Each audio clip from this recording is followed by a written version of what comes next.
la invitación. Nos sentimos muy contentas. Yo estoy con mi hija, soy Antonia, que también quiere hoy participar de la reunión con ustedes.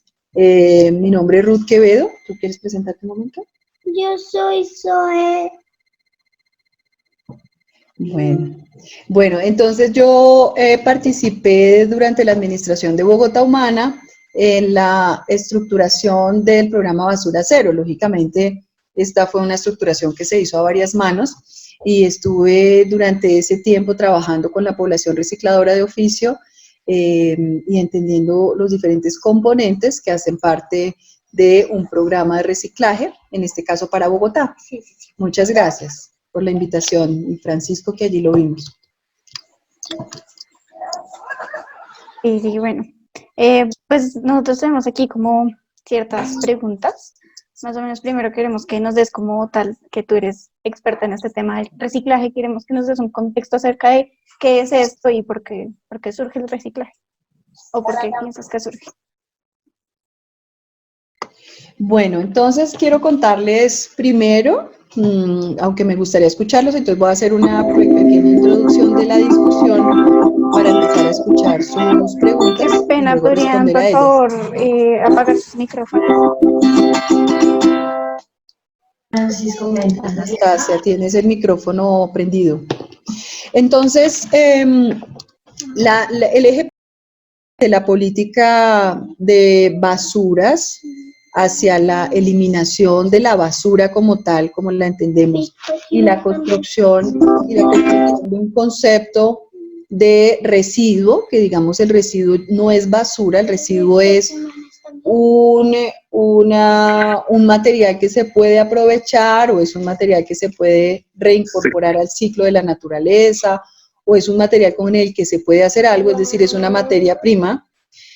La lógica, entonces, decía yo, de la política de aprovechamiento total, que también se llama basura cero, es principalmente el cambio cultural. Es decir, a veces creemos que se trata solamente de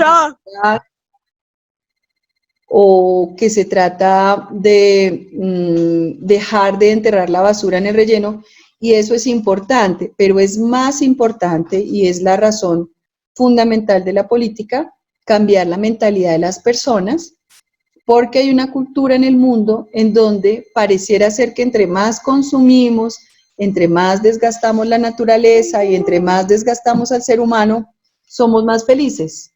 Esa racionalidad se llama consumismo. Entonces, basura cero lo que primero quiere atacar es ese consumismo.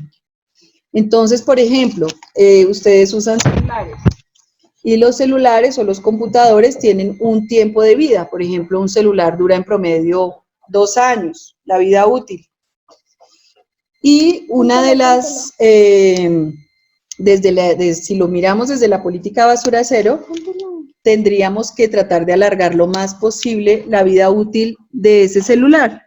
Es decir, tratar de prolongarlo lo más posible. Bajo la lógica del consumismo, en cambio, lo que tendríamos que hacer es cambiar cada año de celular, ¿cierto? Por ejemplo, la ropa.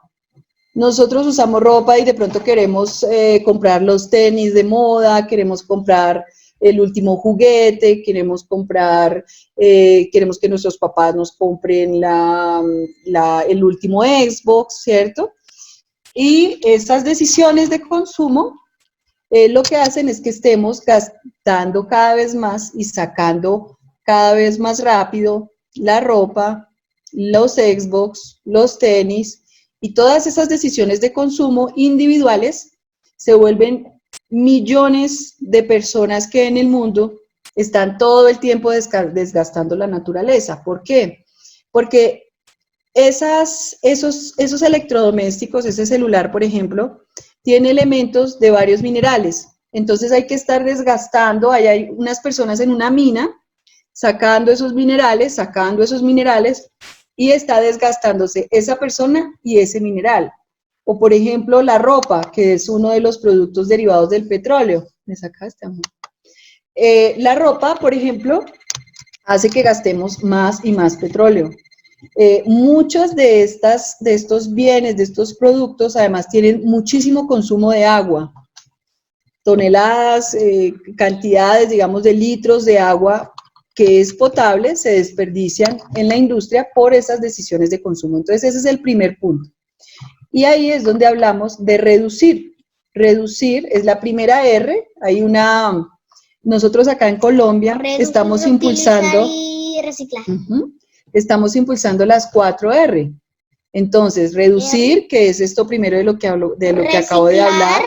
Reutilizar, que es alargar la vida útil de las cosas, usarlos hasta que ya estén muy desgastados y no sentir vergüenza por tener el pantalón con un rotico o porque de pronto me tocó remendarlo con hilo, antes las abuelitas lo hacían. Y reciclar. Y eso es reducir. Luego, reutilizar. Luego reciclar. Reciclar ya es un proceso más complejo y tiene que ver con que hay unas personas que recogen esos materiales, recogen la ropa, recogen el plástico, recogen el cartón, recogen el vidrio y lo pasan por unos procesos industriales intentando que se vuelvan materias primas de nuevo. Eso se llama reciclar. Y renaturalizar, que es la cuarta R que le estamos colocando a nuestro modelo en Colombia, porque resulta que en Colombia las ciudades siempre se han hecho con una visión muy contraria al campo. Entonces, en lugar de poner más árboles, ponemos más pavimento. En lugar de hacer huertas orgánicas, lo que hacemos son parques donde generalmente disfrutan son los perros, porque inclusive los niños ahora tienen restringido porque los perritos están haciendo popó en el parque. Y digamos que ese proceso de renaturalización es posible si empezamos a conectar en una lógica circular esos materiales orgánicos que nosotros sacamos, el ollejo de la papa, el plátano, todo lo que sacamos seco, digamos, de todos los ollejos, que se llama material orgánico, lo pasamos a través de un proceso muy sencillo, que es un compost, se llama, cuando lo enterramos en la tierra, y ese material se descompone y se produce una nueva, una sustancia enriquecida con la cual podemos recuperar el suelo. Entonces, renaturalizar. Son las 4 R's y es hacia allá principalmente hacia donde apunta esta política. Yo lo dejo por ahí y quisiera que ustedes me hicieran preguntas o entrar en un diálogo acerca de las inquietudes que ustedes tienen. Sí, entonces, ¿alguno tiene alguna pregunta que quiera hacer?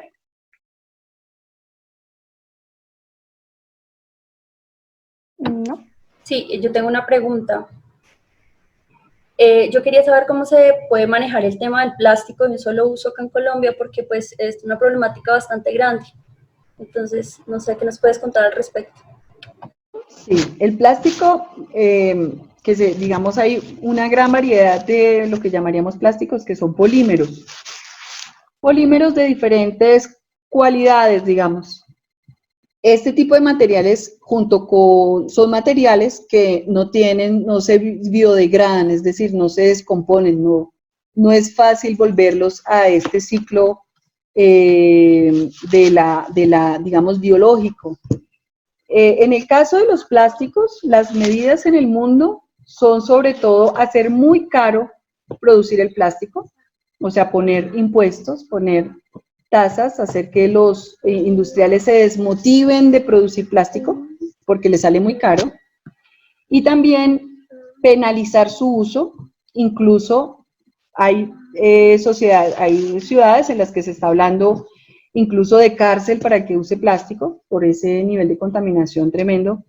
Yo creo que ustedes saben o de pronto no saben, pero es muy fácil allí googlear. En el mundo hay unas 5 islas enormes de plásticos, porque lo que ha hecho el ser humano es que estos plásticos empiezan a ir a los ríos y llegan al mar. Y todo este proceso de viaje largo que hacen los plásticos a través de las corrientes marítimas se van armando como una especie de remolinos. Entonces los plásticos van llegando y se van acumulando y se han armado grandes islas de solo plástico. Es gravísimo el fenómeno del plástico. Y lo último que hay que hacer es evitar, ya mi amor, ya lo vieron. Antonia les está mostrando una foto.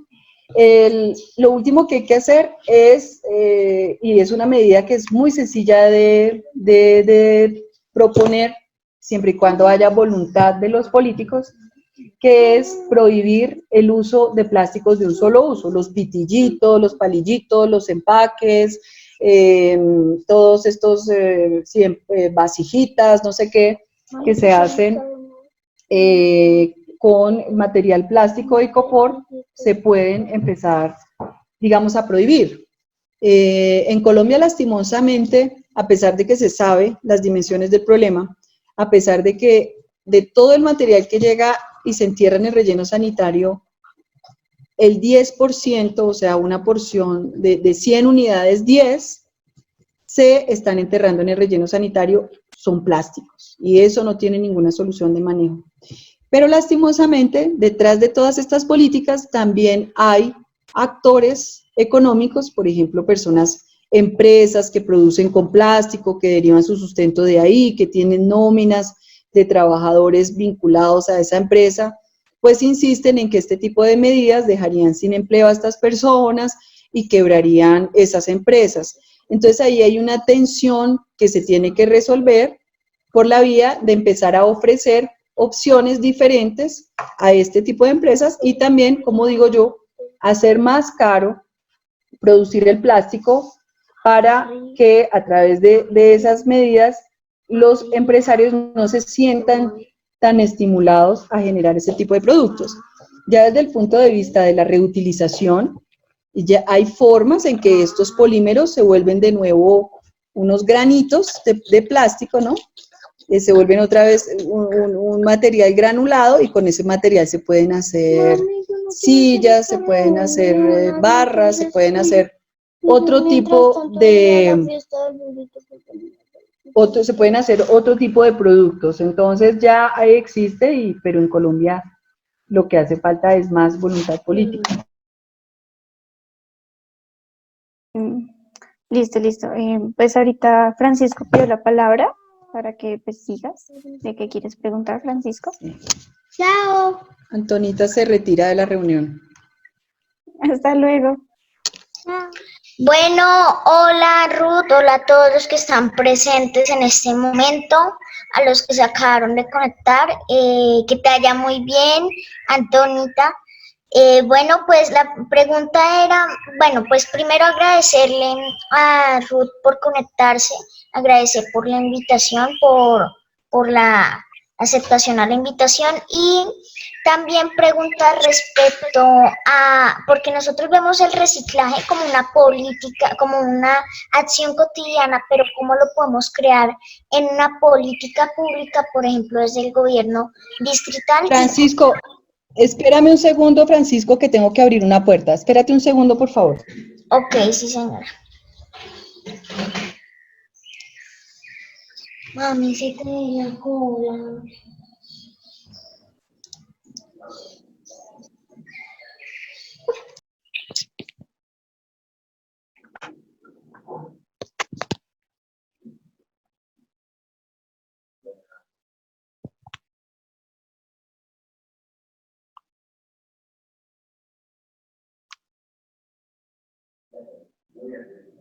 Bueno, mientras pues ella vuelve, yo quiero decirles algo, es que si tienen alguna pregunta, pues está bien que las hagan así por el chat, pero pues yo creo que es mejor ahorita que hagamos un espacio para solo preguntas, así pues ustedes pueden preguntarle a ella directamente, pues qué quieren, Listo, qué Francisco, dudas te tienen. escucho.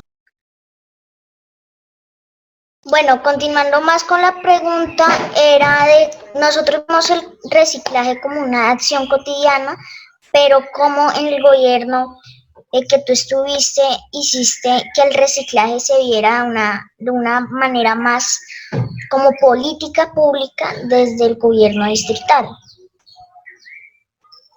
Esa es mi pregunta. Sí, lo que se intentó fue efectivamente en el año 2012 implementar por primera vez en la historia de las ciudades en Colombia una política que tenía un rasgo muy importante y era que no solamente se trataba de orientar hacia el aprovechamiento del reciclaje, sino se trataba de incluir más o menos unos 13.000 o 14.000 recicladores que trabajan en la ciudad y que, a diferencia de países europeos, porque yo creo que muchos de ustedes han escuchado que cuando se habla de basura cero se menciona mucho Europa, pero en Europa hay unas características muy diferentes a las que tenemos en Colombia. Entonces, en Europa no hay la cantidad de recicladores, sí, pero por favor, permanecen en silencio, ¿vale? En Europa, por ejemplo, no hay la misma cantidad de recicladores y población que necesita derivar sus ingresos del reciclaje. De manera que nosotros tenemos que hacer un modelo a la medida de las necesidades de nuestros países y de nuestras ciudades.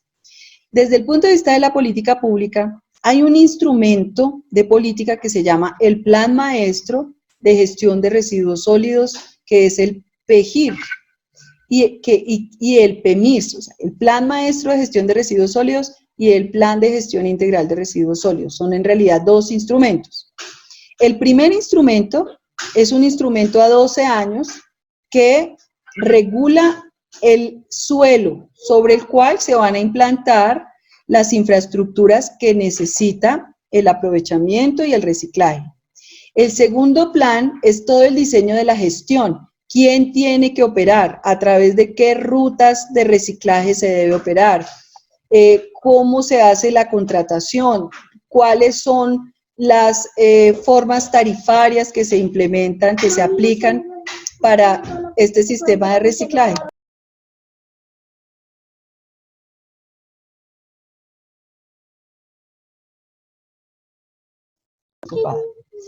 Y esa política es más o menos, son unos diseños de unos planes a 12 años, o sea, más de una década de política pública. Lo que se intentó en esa administración de Bogotá Humana, entonces lo que se intentó en ese diseño de política pública fue armonizar estos instrumentos de gestión con el plan de desarrollo de Bogotá, que dura 4 años. Entonces, la dificultad fue que se pensaban unas políticas a una década, pero lastimosamente los planes de desarrollo, como el que en este momento se está discutiendo, dura 4 años. De manera que cuando llegó la nueva administración, esa administración cortó con todos los desarrollos que se tenían de esa política pública. Entonces, al final, la política pública, yo creo que uno de los aprendizajes que hubo en esa primera administración es que la política pública requiere un tiempo para implementarse, para decantarse y para que las personas empiecen a comprender de qué se trata y empiecen a cambiar y a modificar sus formas de relacionarse con la gestión de residuos, pero hay una tensión y es que los cambios de administración no piensan tanto en políticas de ciudad que nos interesan a todos, independiente del partido político, sino que entran en unas contradicciones muy relacionadas con la política, pero no solo con la política, sino con los negocios. Porque los ciudadanos de a pie, pues no tenemos la capacidad de definir si no son las administraciones, y muchas de esas administraciones son aliadas de negociantes, y pues a esos negociantes a veces no les interesan las políticas de ciudad. Eso es lo que podría decir yo a propósito de la política. Listo, pues hay otra duda que pues, es recopilando más o menos lo que te preguntan aquí en el chat, y es una parte muy importante, es la educación ambiental. Y es que pues sabemos que este pensamiento consumista viene desde que no nos han inculcado el ambiente desde pequeños, y por eso es muy difícil que las personas sigan el sistema de las 3 R's. Entonces, ¿cómo piensas tú que esto podría mejorarse? ¿Cómo se podría enseñar a los niños a que el ambiente es importante? Pues yo en principio creo que hay una gran responsabilidad en las familias, pero sucede también en Bogotá, que es una ciudad muy segregada. Segregada significa que hay territorios que son muy pobres, son muy discriminados, y otros territorios que tienen más condiciones y son menos discriminados. Por ejemplo, condiciones de acceso a infraestructuras. En Bogotá, en los hospitales, por ejemplo, se ubican más hacia el norte y en localidades como Teusaquillo, donde no vive la gente. En cambio, en localidades como Ciudad Bolívar, como Kennedy, como Suba, allí no hay hospitales. Pasa lo mismo con las bibliotecas. A pesar de que ha habido un avance, debería existir una biblioteca por barrio.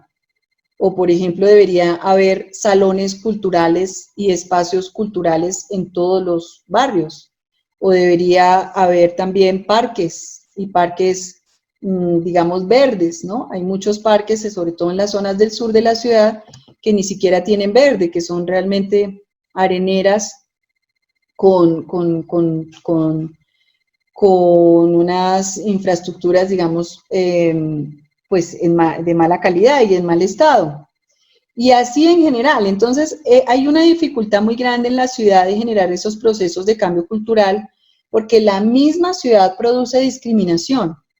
Entonces ya vemos, por ejemplo, jóvenes como ustedes, adolescentes, que ven a un chico pobre o saben que un chico vive en Ciudad Bolívar, o no me refiero a ustedes, ni mucho menos, pero digamos que de entrada dicen ese es un ñero, o ese es un no sé qué, o es que ese es un gamín, o es que ese es un desechable, que era un término que se usaba mucho precisamente antes de que se implementara la política basura cero. A los recicladores se les tildaba de desechables y de no sé qué. Eso cambió con la política. Entonces, esa situación de discriminación tan grande que vive una ciudad segregada es uno de los elementos que hay que empezar a cambiar. Nosotros no podemos naturalizar, no nos puede parecer natural que esa situación ocurra y que haya tantas disparidades. Quienes no han salido de Colombia, de pronto es más difícil que lo vean, pero cuando uno va a una ciudad, por ejemplo, europea, son ciudades mucho más pequeñas y quizás, por lo menos desde el punto de vista de la arquitectura y del urbanismo, son más equilibradas desde el punto de vista de acceso a equipamientos, etcétera. Entonces, eso es lo primero. Cambiar una cultura no es solamente decir que cambiemos y que nos comportemos diferente, porque tú no le puedes decir, por ejemplo, a una familia pobre en Ciudad Bolívar que su prioridad es separar adecuadamente los residuos cuando puede haber problemas de violencia intrafamiliar, cuando puede haber problemas de ausencia de ingresos, cuando no tienen, los mismos padres no tienen capacidades educativas para acompañar a los niños en el proceso de la escolaridad, etcétera. Entonces, eso hay que tenerlo muy claro. Ya ese es como un primer plano, ¿no? Como, digamos, si esto fuera un árbol, estas son las raíces del árbol. Entonces, hay que tratar de alimentar las raíces de otra visión distinta en donde todos pudiéramos participar de la riqueza en igualdad de condiciones. Luego ya viene el tronco y las ramas del árbol. Entonces, ya estamos hablando de procesos de cultura y de sistemas como el sistema educativo o como el sistema público institucional, en donde existen unos programas ambientales, ya ellos existen, digamos, están regulados por las normas, en donde se les enseña a los chicos a separar en la fuente, incluso hay PEIs, hay programas institucionales académicos, en donde ellos pueden definir unos enfoques ambientales y a través de los enfoques ambientales, por ejemplo, tener más relacionamiento con su barrio, tener más relacionamiento con la comunidad y hacer unos ejercicios de cambio pedagógico importantes. Las entidades públicas están obligadas ya por esas normas a separar y a entregarle separado a los recicladores de oficio. Entonces ya viene, digamos, todo el andamiaje institucional de lo que puede aportar a un cambio de cultura. Y en las ramas, digamos, de ese árbol, pues están los cambios culturales relacionados con, por ejemplo, iniciativas de carácter comunitario, de la sociedad civil, de las empresas, de los actores privados, en donde también se pueden estimular iniciativas de transformación. Entonces yo creo que es la combinación de esas diferentes dimensiones las que podrían hacer que nosotros gradualmente vayamos hacia un cambio cultural, ¿no? Sí, sí, tienes toda la razón. Ahorita Erika Esther me pidió la palabra, así que pues se la cedo para que te haga una duda que ella tiene. Buenas tardes a todos y a todas. Mi nombre es Erika López, soy de la ciudad de Valledupar, del departamento del Cesar. Bueno, respecto a lo que estaba diciendo la señora Ruth, pues en todo tiene razón. La educación también juega un papel fundamental en el tema también digamos, del uso adecuado de los residuos, el tema del reciclaje. Respecto a la parte de los programas que se implementan en los colegios sobre el reciclaje, he tenido la oportunidad de recorrer varios colegios y mirar de que hay una falla en esos programas. Sí, están, pero no se están articulando como deberían ser. Las personas que están a cargo de esto, por ejemplo, estoy hablando en el caso de Valledupar, los profesores o las personas que están a cargo simplemente llevan una charla una vez a la semana, no, reciclar es esto y ya, no hacen, digamos, trabajo de campo, de que los niños de verdadmente vean como, o sea, hagan trabajo de campo. Ahí hay una falla grande. Y ya nada más creen que con presentar la foto de una exposición explicando qué es el reciclaje, ya están, como es que siendo eficientes. También otro problema que se ha generado es el tema de los vertederos, o sea, de los basureros, por así decirlos, entre comillas, que como no está la cultura del reciclaje, he mirado las noticias, lo que está pasando en Bogotá, si no estoy mal, con el de Doña Juana, creo que se llama. Bueno, ahí está fallando también la administración y las administraciones anteriores. Algo que siempre he dicho yo es sobre los comparendos pedagógicos que deberían implementarse con mayor frecuencia. Hay unos recursos que se destinan, si no estoy mal, si me corrigen, de cultura ciudadana. También es que la corrupción es algo que nos afecta en gran medida a todos y en todas partes. Se supone que dentro del presupuesto de cultura ciudadana también dar, digamos, cómo a los ciudadanos tener buenos comportamientos, no solamente de cómo cruzar un semáforo, sino también el tema ambiental, tampoco están siendo utilizados para lo que es. En el caso de Valledupar, creen que con poner en un solo semáforo de la ciudad, a un grupo de mimos ya están solucionando el tema del tráfico y el tema del reciclaje y de los problemas ambientales que se están viviendo. En el caso de Valledupar, con eso quieren justificar los recursos que van destinados a esa parte. Entonces, falta mucho de verdad, o sea, es que Colombia se caracteriza por tener muchas leyes, por tener decretos, por tener normas, pero simplemente están en el papel y ya más nada, o sea, en el papel, pero a la hora de actuar, a la hora de hacer, pues no se está. Lo mismo pasa con el caso del maltrato de los animales, la ley 1774, la ley 84. Entonces, ahí es cuando nosotros desde nuestra juventud, también las personas mayores que están apoyándonos a nosotros en todo esto, hacernos sentir, poniéndonos de ejemplo, porque pequeñas acciones poco a poco vamos a ir aumentando. Le comentaba yo por el chat el tema, por ejemplo, del aceite de cocina. El aceite de cocina es algo que yo por ejemplo, trato siempre yo tengo una botellita, yo lo guardo, lo acumulo, pero no todo el mundo tiene, digamos, ese conocimiento de cuánto afecta el aceite de cocina al medio ambiente, y lo que hacen es que lo echan por las tuberías. No hay una cultura de reciclaje establecida.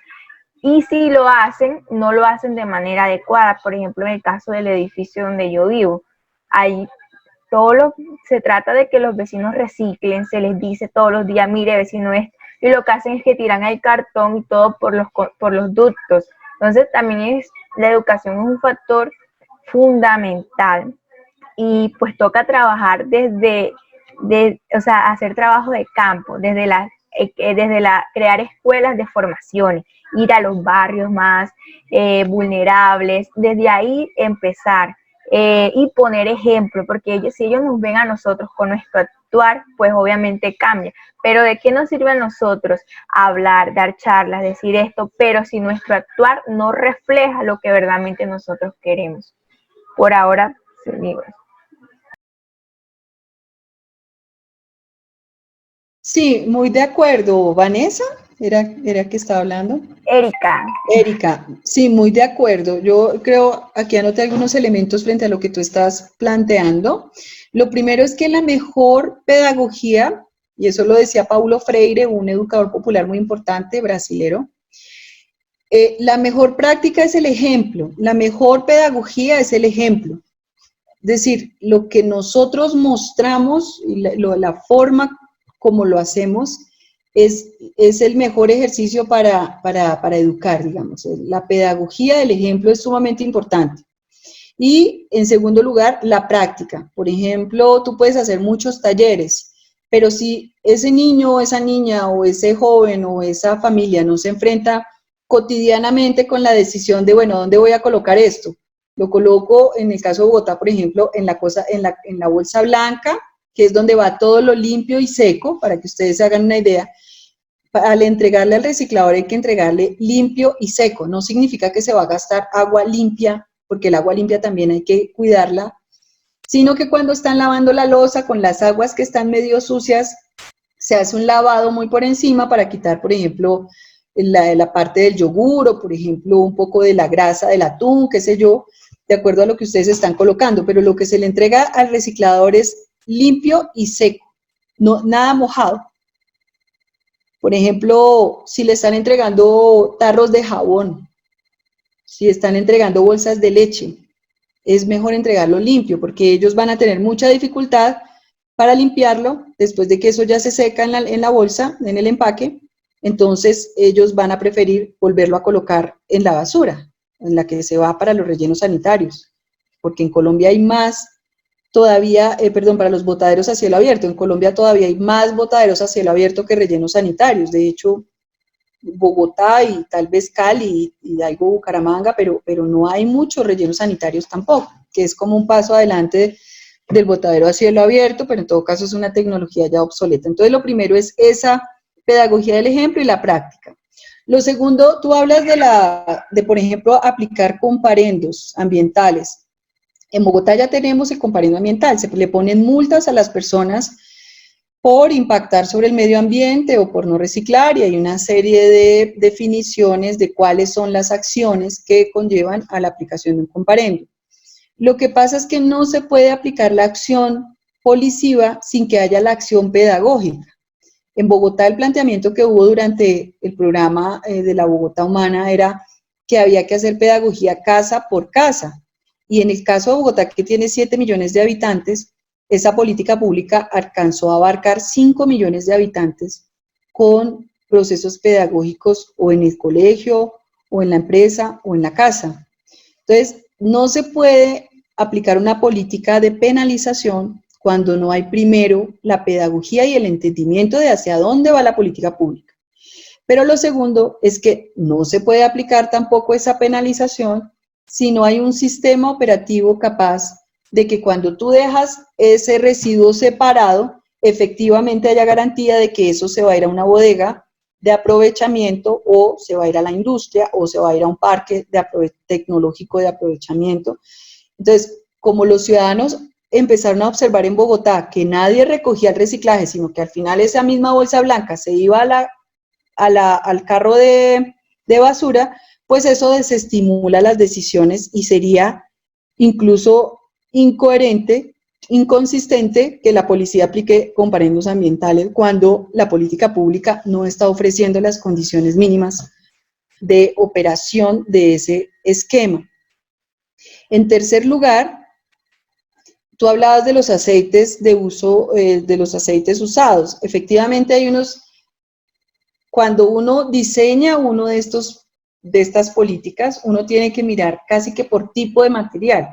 Entonces, una cosa es, por ejemplo, los materiales de construcción y demolición, que salen láminas, que sale vidrio, que sale piedra, que sale ladrillo, etcétera, ¿no? Esto tiene una forma particular de aprovechamiento, se puede hacer, existen las tecnologías, incluso existen las empresas que reciben esos materiales para volverlos a aplicar al proceso de la construcción. Están los materiales peligrosos, como por ejemplo los bombillos, por ejemplo las pilas, por ejemplo, los aceites, por ejemplo, los materiales, lo que se produce con los enfermos en casa, digamos, producen una serie de materiales peligrosos, y uno tiene que descomponer los peligrosos en los que son electrónicos, en los que son orgánicos, etcétera, y algunos tienen unos programas que se llaman postconsumo, que es que aquel que lo produce debería darle una solución, por ejemplo, las llantas. Las llantas son un programa postconsumo, lo que pasa es que los productores de esas llantas y los concesionarios, por ejemplo, en el caso de los carros, de las motos, etcétera, sí recogen una cantidad de llantas, pero no alcanzan a recoger la cantidad de llantas que de manera ilegal se van botando, por ejemplo, por la calle. Hay otro tipo de materiales que son los que hasta ahora tienen gestión, que son el cartón, el papel, el vidrio y cierto tipo de plásticos que recogen los recicladores, y la chatarra, que son los que principalmente recogen los recicladores. Entonces, hay un tipo el aceite usado, ese aceite todavía no tiene suficientes demandantes que, por ejemplo, hagan procesos de transformación y de aprovechamiento y que le quiten, digamos, el impacto peligroso y ambiental que tienen este tipo de materiales. Entonces, hay unos materiales que le interesan a las empresas, como estos que yo ya mencioné, los que ya tienen solución de manejo. Hay otros que realmente no le interesan a la empresa porque no son negocio y las empresas perderían metiéndose ahí. Entonces, hay un componente que tiene uno que definirle al Estado para que no solamente haga normas, sino que, por ejemplo, a través de sus empresas públicas de aseo, como en el caso de Bogotá, como Aguas de Bogotá o como la empresa de acueducto, se metan al negocio, hagan las inversiones, hagan los diseños, pongan las infraestructuras y se empiece a tener una solución de manejo para ese tipo de materiales. Porque, por ejemplo, en el caso de los orgánicos, para el Estado sí es muy rentable porque podría producir a bajos precios el compost que necesita para la renaturalización y eso se podría hacer a través de la empresa pública. Y por último, pues tú hablas del cambio cultural. Yo insisto en que el cambio cultural es un conjunto de políticas, no solamente es la pedagogía, sino que el cambio cultural deriva de transformaciones, si se quiere, estructurales en la institucionalidad y la normatividad pública y también en los procesos de cambio cultural y de sanciones sociales, ¿no? Pero es una integralidad.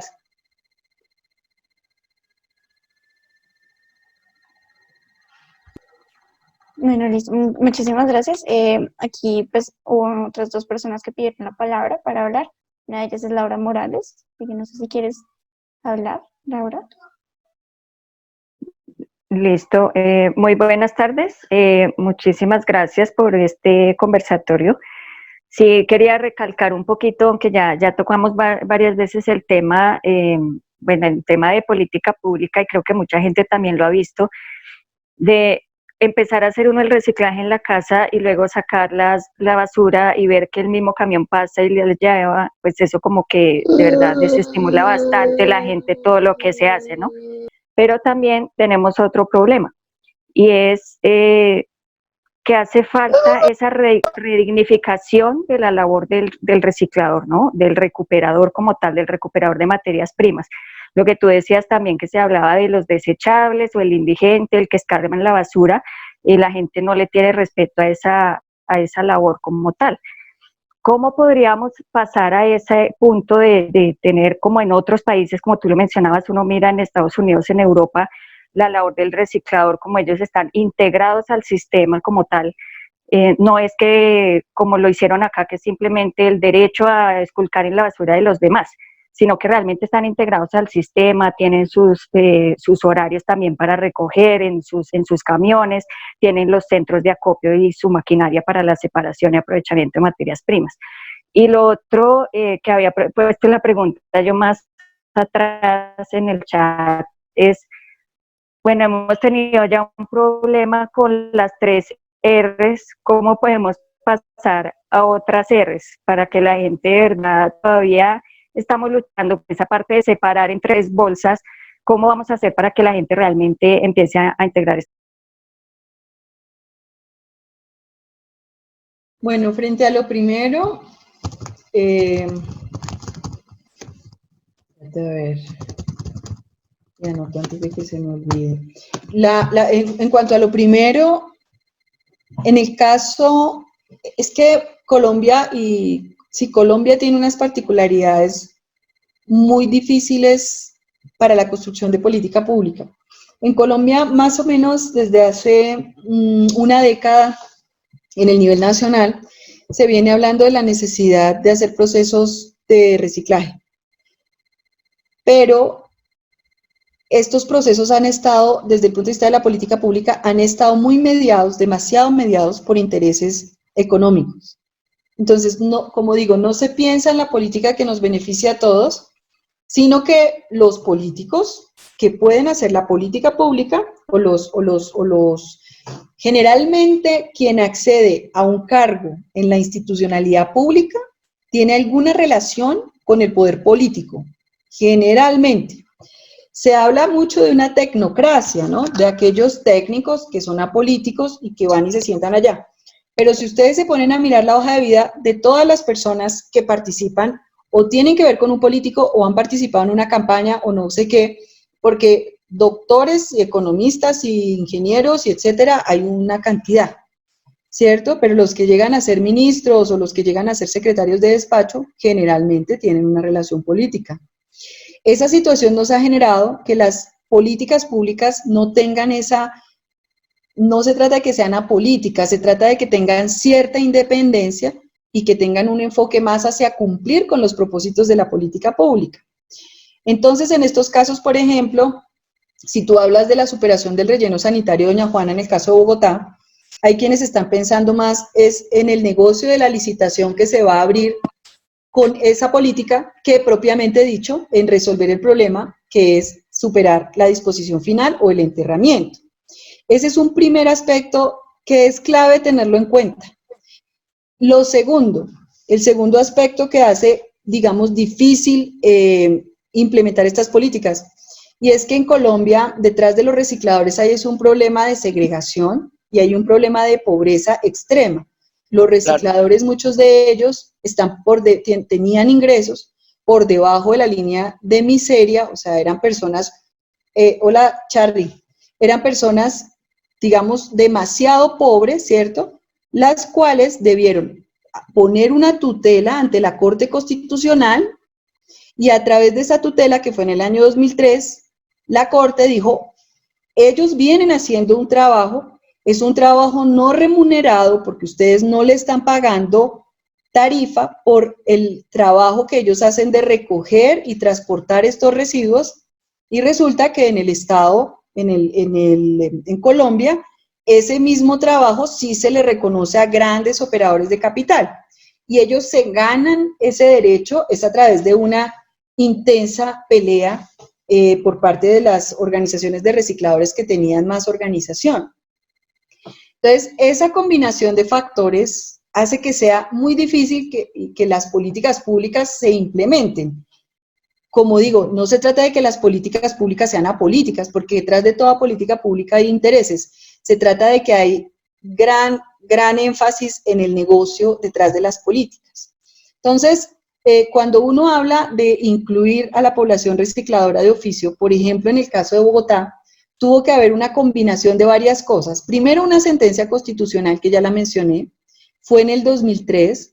Segundo, voluntad política, porque fue apenas hasta el año 2011, octubre, que gana las elecciones Gustavo Petro, y luego a partir de enero del 2012, que se empieza a implementar esa sentencia constitucional. Entonces, tienen que pasar 8 años, ¿no? 7, 8 años para que se empiece a implementar eso. Hubo un gobierno que quiso hacer los cambios.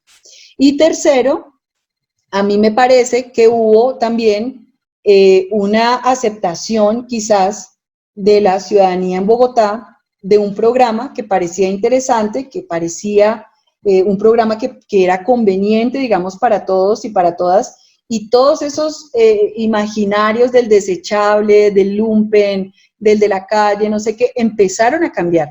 Eso lo mostraron las encuestas bienales de cultura. Si ustedes la revisan, los resultados de esa encuesta en el 2011 y luego la revisan en el 2013, 2015, pues ya las personas empezaron a asociar al reciclador más con un trabajador que con un entre comillas, desechable. Entonces, digamos que fueron varios factores los que hicieron que esta política pudiera empezar a marchar.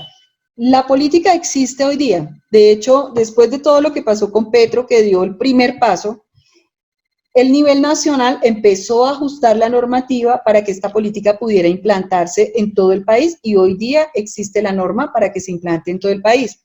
¿Cuál ha sido o cuál fue el mico, digamos, cuál fue el agregado negativo a nuestro modo de ver que incorporó la política del nivel nacional? Pues que así como a los recicladores les empezaron a pagar tarifa, ellos dijeron, bueno, pues si esto es un negocio, que se metan también los privados. Entonces eso, lo que hicieron en el país fue poner a competir a recicladores pobres con empresas de capital bien organizadas. Y eso es lo que está pasando en este momento. O sea, no se trata, el mercado dice, pues todos pueden entrar, claro, esto es un mercado abierto, es un libre mercado, es una libre competencia. Pero por la misma lógica del mercado, donde el pez grande se come al chiquito, los recicladores en el mediano plazo, digamos en 4, 8, 10 años, pueden empezar a ver cómo sus empresas quiebran y ya no van a tener la oportunidad, pero no fue culpa de nadie, al fin y al cabo fue culpa del mercado. Nosotros creemos que ahí es donde viene la acción del Estado para regular y para proteger a población protegida por una sentencia constitucional. Entonces, ahora, ¿cómo vamos a hacer que la gente se pare en la casa?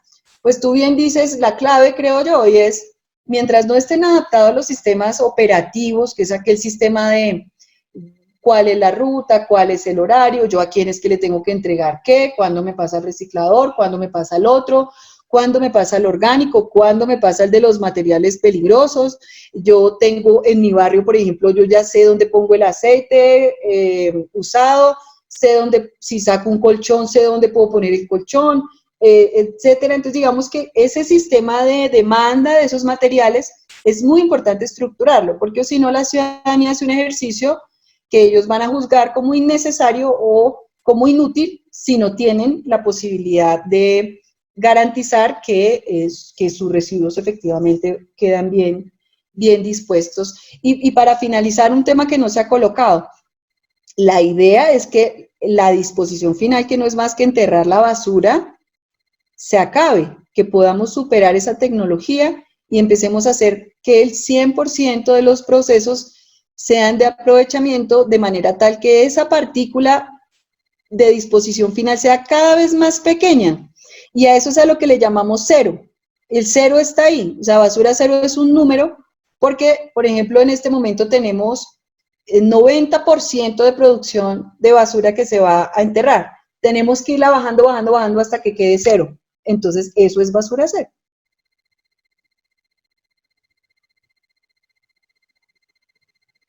Listo, listo. Bueno, Santiago, bueno, FR Santiago, la palabra, quiere hablar y comentar algo acerca del tema, una duda, qué pena. Muchas gracias, un saludo de paz y bien. Y pues tengo una pregunta, y es que pues desde que yo estaba en el colegio, que pues eso fue hace ya mucho tiempo, pues las campañas de reciclaje y las campañas pues ambientales y de educación ambiental pues se han venido dando, ¿m? Pero creo yo que pues no hemos podido darle al chiste porque todavía pues no hay mucha conciencia. Entonces mi pregunta es, ¿cómo podemos llegar al corazón de tantos ciudadanos para involucrarlos a implementar en sus vidas cotidianas las diferentes R's? Y además, pues también como le decía ahorita Laura, primero hablábamos de 3 R's, ahora pues hablamos de 4, de 5, de 7, y pues, ¿cómo poder llegar al corazón? Esa es mi pregunta.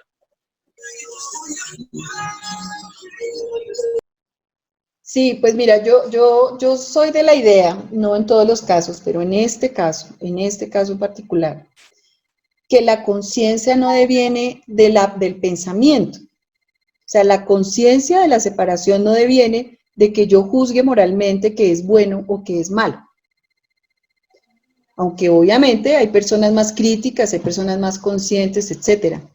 Sino que la conciencia del cambio deviene de una política pública, de unos cambios en esa política que van a hacer que exista un modelo, un diseño, una arquitectura institucional que vaya dirigida hacia los objetivos de la política pública basura cero o de aprovechamiento total, para no ponerle basura cero, pero digamos es lo mismo. Esa política no se la inventó Bogotá, esa política es global, ¿cierto? Y aquí se ha vuelto una tensión hablar de basura cero, porque se entra es en la tensión política, pero realmente la política pública es una política global. Entonces, yo creo que los procesos de la conciencia, cuando se van combinando con esta infraestructura, pues van a permitir esos cambios reales, esas prácticas cotidianas de cambio, donde tú vas a saber, por ejemplo, que si tienes el celular, digamos, que compraste un celular y tiene un año de uso, lo vas a poder llevar a cualquiera de estas marcas, digamos a Huawei, para poner un ejemplo, te lo van a recibir y te van a dar tu nuevo celular, pero tú ya sabes que ahí se resolvió el problema de ese celular que entregaste, porque ahí van a hacer una cosa que se llama minería urbana, y es sacarle las diferentes piezas, separar los tipos de materiales, y eso vuelve otra vez a ser insumo para la producción de celulares. O vas a saber que llevaste las pilas a estos programas post-consumo y tus pilas efectivamente fueron adecuadamente gestionadas, o vas a saber que le entregaste al reciclador y que efectivamente ese reciclador hizo la separación, entregó a la industria y la industria volvió a volver una materia prima. Entonces, cuando uno tiene conciencia de que esa economía circular está funcionando, ¿cierto? Y además que tú estás tomando decisiones de reducción, pues yo creo que ese ciclo se va profundizando y ahí se va produciendo una nueva cultura, una cultura del aprovechamiento. Mientras no haya la combinación de las dos cosas, ¿no? El empalme entre un pensamiento consciente y una infraestructura institucional y de política pública diseñada para ese mismo propósito, pues siempre va a haber un desfase. Yo, por ejemplo, observé que después de que pasamos por el proceso de producción de la política, en Bogotá más o menos el 80% de la población estaba separando en la fuente. No es cierto que los bogotanos no separan en la fuente, eso no es cierto, eso es falso.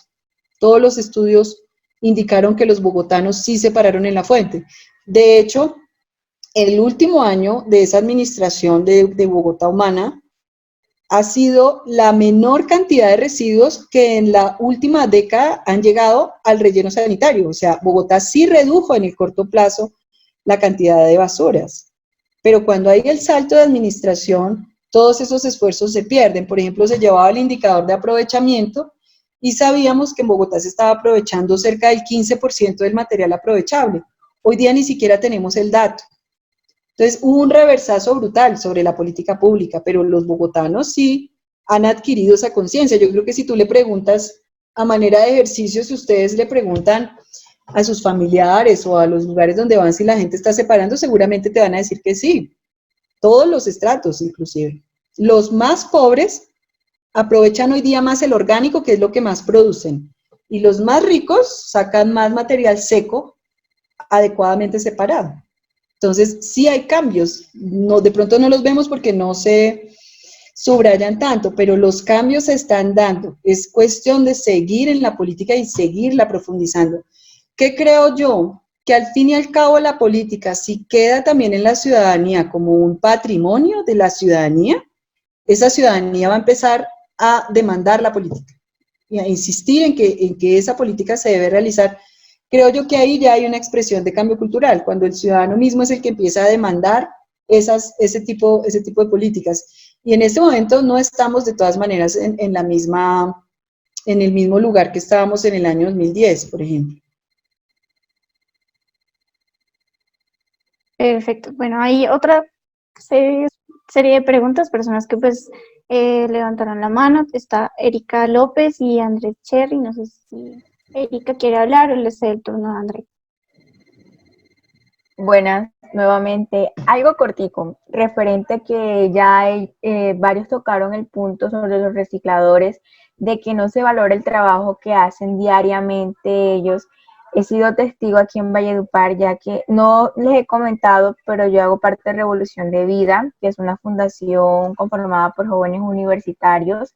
Tenemos 3 ejes fundamentales que son el animalismo, el ambientalismo y el humanismo. nosotros trabajamos en conjunto. En conjunto estos tres ejes porque articulándolos podemos obtener, o sea, mejores resultados. Nosotros en la universidad hemos implementado, o sea, arbitrariamente nosotros nos hemos tomado las instalaciones de la universidad con el tema del reciclaje, porque la universidad no tiene estipulado dentro de su programa nada que tenga que ver con el tema del reciclaje. Y bueno, tuvimos varios inconvenientes ahí con la administración, pero logramos sacar un buen porcentaje de reciclaje y por medio de ese reciclaje obtener recursos para alimentar a los perritos de la calle, a los gaticos de la calle, y fue gran la acogida que tuvimos por los universitarios. Bueno, así, eso fue un paréntesis. Entonces, el tema de los recicladores, hay muchas recicladoras ilegales. Aquí en Valledupar lo hay. Me imagino que en Bogotá, en el resto del país debe haberlo. Entonces, hace falta un control por parte de las diferentes administraciones de qué recicladoras son legales y cuáles son ilegales, porque hay que saber valorar el trabajo que hace cada uno de los recicladores, porque esas grandes y las que están legalizadas se aprovechan también. Ellos venden todo el material que recogen, digamos que a un buen precio, y los que menos ganan son estas personas que diario aguantan el sol, hambre.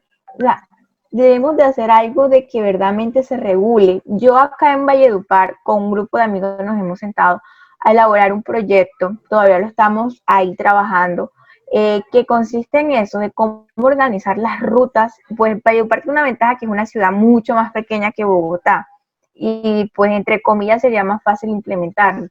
Cómo organizar las rutas y crear, digamos, unos sueldos a los recicladores, o sea, que se les dignifique su trabajo y que no pase lo que está sucediendo actualmente, de que si las personas reciclan, no, eso lo llevan al camión de la basura y todo queda revuelto. Entonces la idea no es esa, sino trabajar organizadamente, hacer una planificación de todo, porque en eso se está fallando. Y pues como decían ustedes, desmotiva bastante a las personas el hecho de que ustedes en su casa reciclen, pero el camión todo va a estar ahí revuelto, ninguna gracia se hace. Nosotros acá hemos venido implementando en colegios también el tema de concursos ecológicos en los colegios, pues ahora con el tema de la coyuntura que estamos viviendo actualmente, pues todo se ha paralizado un poco, pero desde los colegios hemos implementado nosotros también el tema de como concursos con los estudiantes, de que salón que más recicle, y ha funcionado bastante, ha funcionado. El tema también de los ladrillos ecológicos, cómo también se hace casas para los perritos. O sea, siempre hemos tratado de articular los tres ejes fundamentales de la fundación. Talleres con niños habitantes de calle, con personas, cómo por medio del reciclaje, de cómo todo lo que la gente cree que es basura no es basura, sino que se puede ayudar a las personas a salir adelante por medio del manejo adecuado de todos estos residuos, sino que falta más apoyo de las administraciones, pero para eso estamos nosotros, para juntos poder sacar adelante todo este tipo de proyectos que nosotros tenemos. Sí. Gracias. Escuchamos la otra pregunta de una vez, si les parece. Listo, entonces Andrés, di tu pregunta, por favor. Ay, hola Ruth, hola Francisco, hola a todas las personas de Guardianes por la Vida. Me alegra mucho pues este espacio, me encanta verte a Ruth hablando de algo que eres absolutamente experta. Y yo tengo una pregunta, porque hemos venido hablando en los espacios académicos sobre los temas diferentes que se han relacionado pues con la pandemia, y yo creo que el manejo de los residuos tiene que ver mucho hoy con que seamos más o menos vulnerables también a virus, bacterias y otros sinfín de enfermedades que también pueden estar relacionadas con el manejo. De eso siempre por ejemplo, se quejó la población que está alrededor del relleno sanitario de Doña Juana, si se le puede llamar así, porque realmente me parece que es un botadero. Pero bueno, la pregunta es, Ruth, ya está declarada la segunda emergencia sanitaria, ¿cierto? Que también conlleva una emergencia económica, pero ningún decreto de los que se ha sacado, ninguno de esos decretos con fuerza de ley están relacionados con el manejo de los residuos y ni siquiera con el manejo de los residuos especiales que pueden derivar de las prácticas médicas que tienen que ver con el manejo de la pandemia. Yo quisiera preguntarte, primero, si en tu trabajo allí en el Consejo han pensado en algún tema de estos puntualmente a través de un acto legislativo, jurídico o administrativo que pueda hacer el Congreso, o pedirle al Consejo o a pedirle a la Administración que regule sobre el manejo de los recursos en la pandemia, y si tú ves realmente la necesidad de que exista un instrumento específico para el manejo de los residuos en la emergencia pues sanitaria y ambiental y ecológica que estamos sobrellevando. Eso es, y saludos para todos. Sí. Bueno, el instrumento. Bueno, frente a lo primero, yo les voy a describir un poco cuál es el ciclo de la valorización de estos materiales, o sea, cuál es el ciclo y cuál es el negocio que hay de estos materiales para que ustedes se hagan una idea. Cuando hablabas, Vanessa, tal vez, Erika, perdón, es que hay el material aprovechable tiene una ventaja, digamos, esta actividad tiene una ventaja, y es, ustedes como productores de los materiales sacan al servicio público una bolsa blanca y una bolsa negra. La bolsa negra se supone que es lo que no se va a aprovechar, a pesar de que ahí va todo el material orgánico que puede tener proceso de gestión y otros materiales que pueden tener proceso de gestión. Y sacan además una bolsa blanca. Cuando ustedes hacen eso, ustedes deben pagar una tarifa para que el servicio de aseo se lleve ese material, ¿cierto?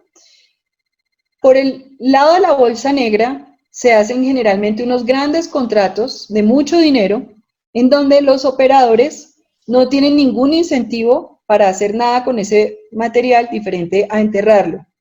Entonces van y lo botan lo llevan a botaderos a cielo abierto y ya, y se les paga por eso, o los entierran, les ponen unas capitas ahí, lo que pasa en los rellenos sanitarios, y hasta ahí llegó la cosa.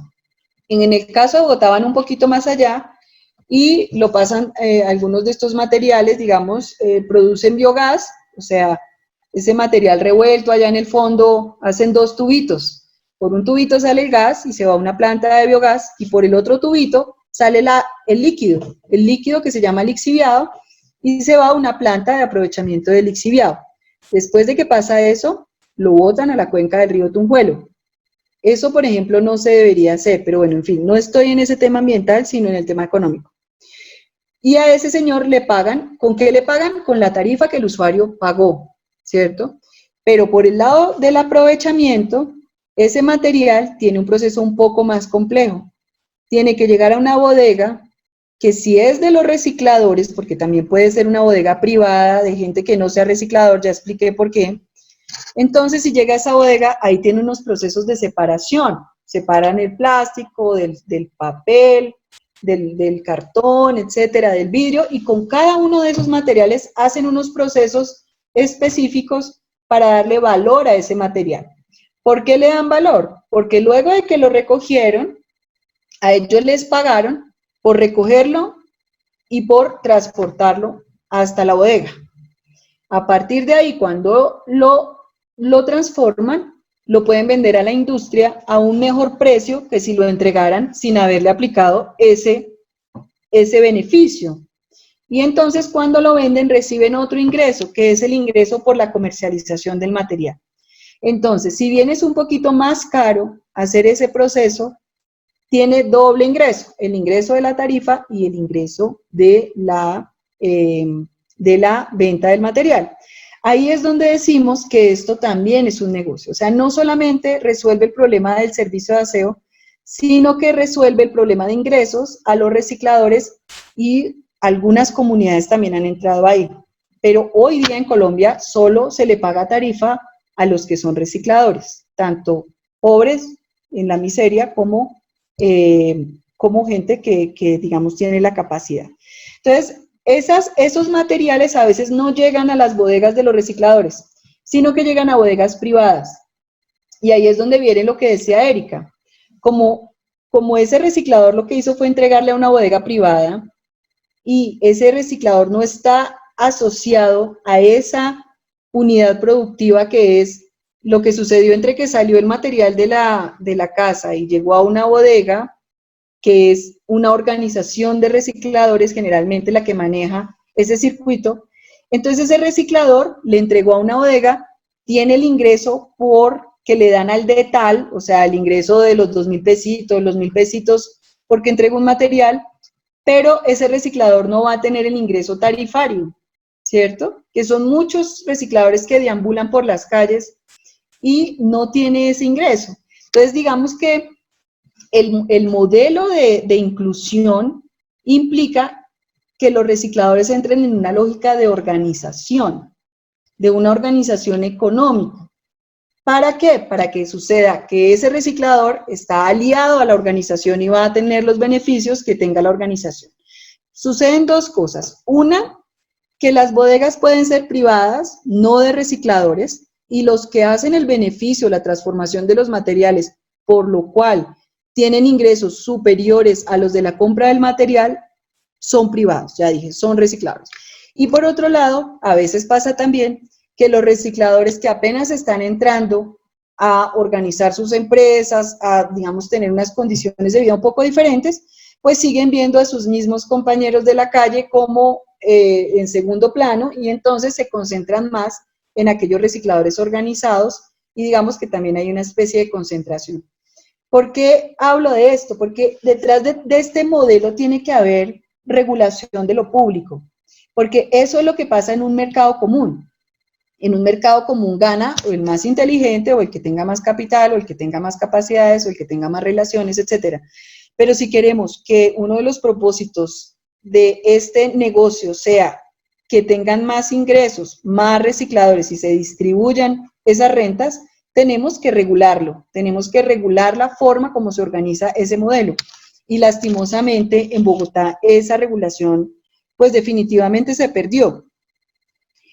Luego de eso, estas bodegas intermedias, públicas o privadas, de recicladores o no recicladores, le venden a las multinacionales o a las empresas nacionales más grandes, de papel, de cartón, de ta.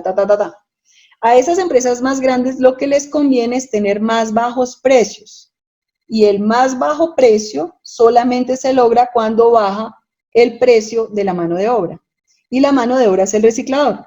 Entonces, esas empresas se interesan más, digamos, porque no haya una organización gremial de los recicladores. Gremiales cuando se asocian varias pequeñas empresitas a través de un gremio para lograr un tema económico. Entonces les interesa más cogerlos así fragmentados porque, por ejemplo, si 10 bodegas de reciclaje se aliaran, podrían incluso colocar el precio de esos materiales. Eso no les interesa a las multinacionales. Entonces ahí hay otro actor que son una serie de fundaciones muy ligadas con el capital transnacional que están haciendo la política pública. De hecho, hay un gran pacto nacional del reciclaje, que es una política pública del nivel nacional, donde quienes van definiendo el perfil de la política, pues son las multinacionales interesadas en que las materias primas se les venda más barato, y ese va siendo el ciclo de valorización, y ahí lo que hay también, como digo, aparte de un servicio, es un negocio. Yo he venido afirmando que aquí se cambió la lógica que quería implementar Basura Cero cuando la administración de Gustavo Petro. Porque desde el enfoque de Petro, la formalización era una formalización laboral para que los recicladores empezaran a tener condiciones de trabajo, de salud, de pensiones y de riesgos laborales. Pero la administración de Peñalosa y el nivel nacional, que era Vargas Lleras, el que diseñó ese modelo en el nivel nacional, y su ministro, que era Henao, lo que empezaron a formalizar fue el servicio de aseo y el negocio. Entonces, hacer la reglamentación para que funcionara un negocio y el servicio de aseo, y no tanto para formalizar a los recicladores. Entonces, ambos, cuando ustedes los escuchan hablar, hablan de formalización. Pero una cosa es la formalización para los unos y otra cosa es la formalización para los otros. Frente a la pregunta que hace Charly, sí hay una serie de decretos del nivel nacional que ha expedido el Ministerio de Vivienda y la Comisión de Regulación de Agua Potable con esta dificultad. Ellos ya asumen o presumen que los recicladores que están organizados para prestar el servicio de aseo son empresas, entonces ellos le dan el mismo tratamiento a los dos. Por ejemplo, ¿quién tiene que entregar los tapabocas, hacer la desinfección en las bodegas, entregar toda la bioseguridad, etcétera? El operador del servicio de aseo. Entonces, se supondría que el reciclador es el que tiene la responsabilidad de hacer todo esto que acabo de decir. Cuando uno va y mira las condiciones de operación de las organizaciones de recicladores, pues son condiciones de pobreza, lo que puede hacer un pobre intentando construir un negocio. Entonces, ahí no hay realmente bioseguridad. Y hacia los usuarios, pues lo que le dicen a los usuarios es que se acojan a las medidas que va implementando el operador para la seguridad, sí, para todo el tema de seguridad ocupacional, que se supone que deberían hacer las administradoras de riesgo laboral. Pero en el caso de los recicladores, ellos inclusive trabajan sin administradora de régimen laboral. O sea, es un absurdo, porque sacan reglamentación, pero la reglamentación realmente no aplica a las condiciones y formas como operan los recicladores. ¿Cuál es el resultado de eso? Pues que sacan la norma, pero eso no tiene ninguna aplicación. Que yo sepa, en el Consejo no se ha pensado nada, digamos, al respecto. Yo creo que valdría la pena revisar, Charly, yo voy a darle una mirada a esa normativa del nivel nacional, porque en todo caso, pues las entidades distritales lo que tendrían que hacer es la reglamentación, y la reglamentación no es necesariamente, pues, podría tener los mismos resultados que tiene ahora. La realidad de los recicladores es que a ellos no les han dado nada.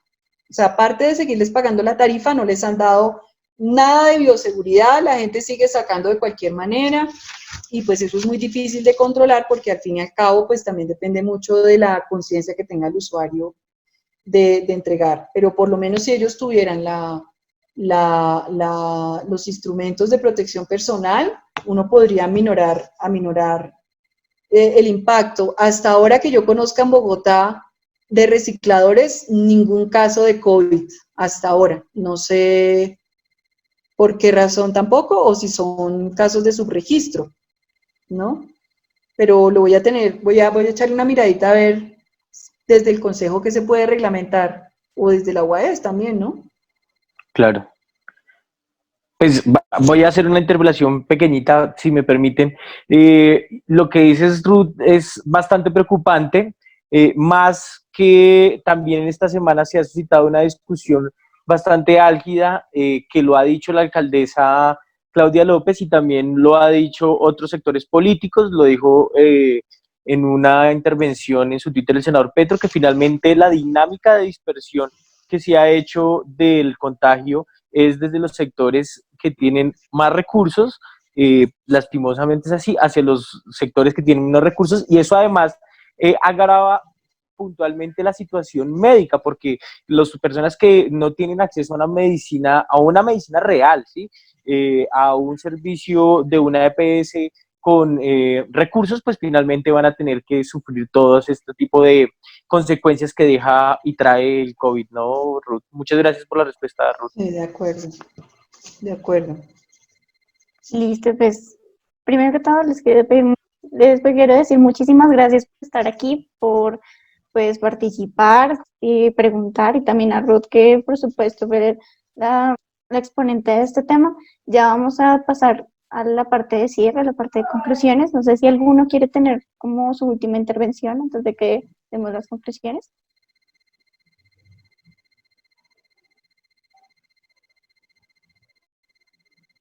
No. Bueno, entonces yo voy a dar la parte de las conclusiones. Bueno, dando un sondeo como de todos los puntos que pues se trataron en esta reunión. Lo primero es, en cuestiones educativas, la parte de segregación, que hay pues como una fragmentación de la población, lo que hace muy difícil la implementación de estas cátedras acá ambientales. La segunda es el papel de los recicladores, el hecho de que pues sea un trabajo poco valorado, y el hecho de que se les esté introduciendo en un mercado en donde pues no pueden ejercer como tal la competencia y no puedan ejercer su labor de una manera efectiva. La tercera es la parte de las políticas públicas, el hecho de que pues estén las normativas, pero no se esté dando como una aplicabilidad y tampoco se estén siguiendo estas normas. Otra es la necesidad de incluir todas las R's en la vida cotidiana, que pues nosotros desde una parte pues, personal tenemos que aplicar estas R's. Otra es el manejo de residuos como un tema no individual, sino transversal a la construcción de la ciudad. El hecho de que pues, se ponga esto como tal en el desarrollo de las ciudades. Otra es las acciones de pedagogía, entonces acciones políticas.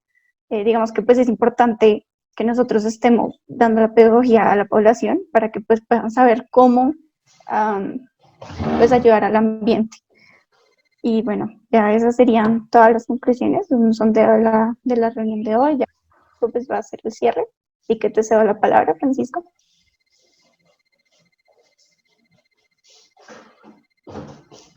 Ok, ¿me escuchan? ¿Sí, me escuchan? Ok. Bueno, la primera conclusión que ya la hizo María Paula, y que estoy de acuerdo con la conclusión de ella, muy bien explicada, es adoptar pues las 3 R's y las demás.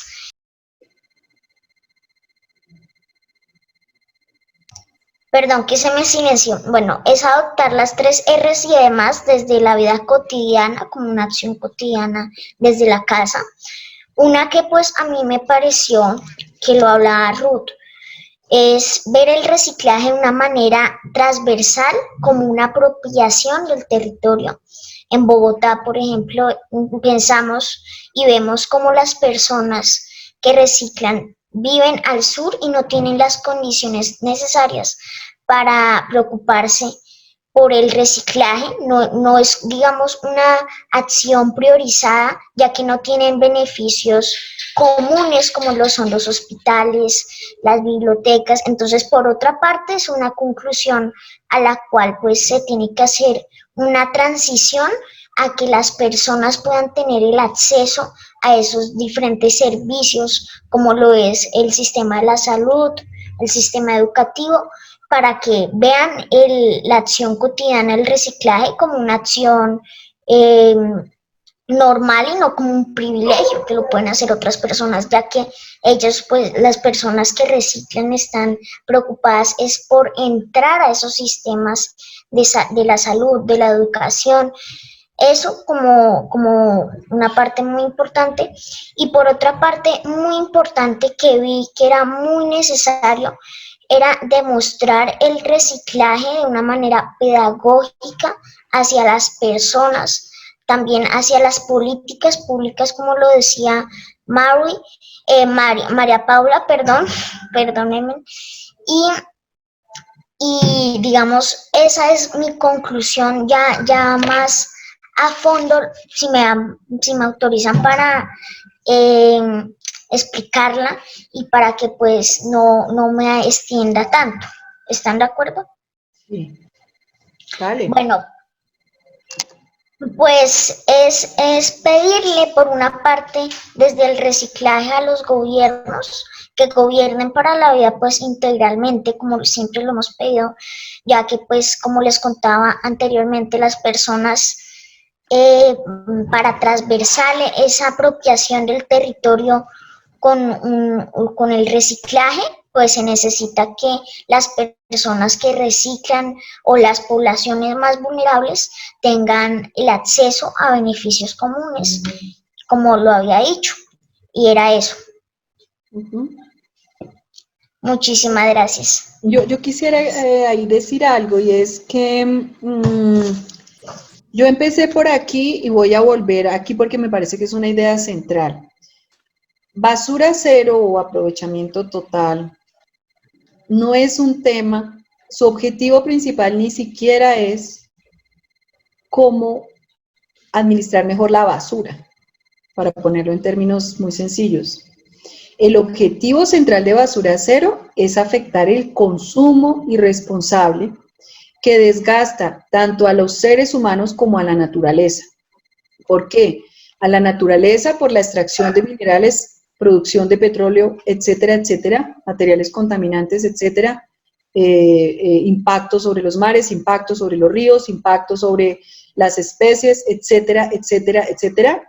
Y al ser humano, porque nosotros le estamos comprando a empresas generalmente multinacionales, grandes superficies o los centros comerciales, muchas marcas, pero ni siquiera sabemos cuáles son las condiciones laborales en las que esos trabajadores hacen ese trabajo. Si son, por ejemplo, esclavos en las minas, o si, por ejemplo, les pagan o no prestaciones sociales, ¿cierto? Entonces, el centro de la política ni siquiera son los residuos, el centro de la política es afectar el consumo. Y hay una frasecita que a mí me gustó mucho de un profesor de economía que decía un día, la clave del cambio real es ser cada vez más feliz consumiendo menos. Ser cada vez más feliz consumiendo menos. Eso quería dejarlo como reflexión final. Sí, pues también puede ser una conclusión, discúlpenme si se oyen perros de fondo, es lo que siempre me sucede, pero bueno, es verdad que hay que pasar de un modelo de consumo y producción lineal a un modelo circular, como tú nos lo explicabas, porque ese mismo modelo de producción y consumo lineal incluso produce esos plásticos para que tengan una vida inútil y luego lo tengamos que desechar, a lo cual ese mismo sistema nos hace ir a comprar ese mismo producto que se desechó. Entonces es otra conclusión que podía ser, tú la aclaraste, claro, y muchísimas gracias. Bueno, ahí la última mención, Marwi quiere decir algo. Muchas gracias. Sí, primero recalcar lo que dice Ruth, total, el consumismo es lo que hay que atacar. Tenemos que iniciar disminuyendo el consumo. Yo creo que esto que nos pasó ahorita con la pandemia nos demuestra que podemos vivir con menos cosas, con menos residuos, con menos ropa, porque la industria de la ropa es una de las más contaminantes, con muchísimas cosas, y debe ser algo que nos tiene que dejar esa recapacitación para que cuando salgamos no vayamos a lo mismo. Podemos vivir sin muchísimas cosas y hay que disminuir el consumo completo. Bueno, lo que más se pueda. Y lo que yo sí quería era recalcar que sí, creo que sería genial si existieran políticas que exigieran de forma adecuada cómo la gente pueda sacar sus residuos, es decir, como algún tipo de sanción, no sé, como para que pronto disminuya totalmente sus residuos. Entonces, por ejemplo, que solamente se pueda recoger cierta cantidad de residuos, cierto peso, cierto kilo, y no tenga que ser todo lo que sacas siempre, como por edificio, por conjunto, no sé, como políticas que exijan que solamente se pueda recoger ciertos residuos, que algunos residuos no van a ir nunca al basurero, para que la gente pues tome conciencia, y si se les toca quizás el bolsillo con sanciones y cosas así, tal vez funcione. No sé si exista o se puede hacer algo así, pero me parece que sería una buena opción para que la gente disminuya pues su consumo y disminuya a sí mismo pues los residuos que produce. Eso era todo. Gracias. Y bueno, aquí ya nosotros vamos a hacer el cierre de la sesión. Muchísimas gracias, en serio, por participar, por estar aquí. Vamos a seguir haciendo así seminarios para que pues puedan participar, los invito abiertamente. Y muchísimas gracias así por parte de todos los de Guardianes por la Vida, y pues por supuesto Francisco, que está aquí, que es el líder de este. Muy lindo, sí, muchas gracias. Con todo gusto, lo que necesiten estaremos dispuestos, ya en mi número de contacto. Sí, muchísimas gracias a ti, Ruda, a todos los que se conectaron, a los que estuvieron presentes, a los que pudieron intervenir directamente en esta sesión tan linda, y pues para que también estén pendientes de los próximos seminarios con Guardianes por la Vida. Y muchas gracias a ti, Ruth, por tu tiempo y por el tiempo de todos. A Mauri, gracias por gestionar todo el tema del Zoom, y bueno, gracias. Nos vemos próximamente. Gracias, hasta luego. Hasta luego. Agradecer a María Paula porque esta vez ella fue la que moderó y muchas gracias. Chao, Gracias, Erika. Chao. Que les Hasta vaya luego, bien. luego. todos y todas. Chao, Gracias. Hazel. Chao, chao. Chao.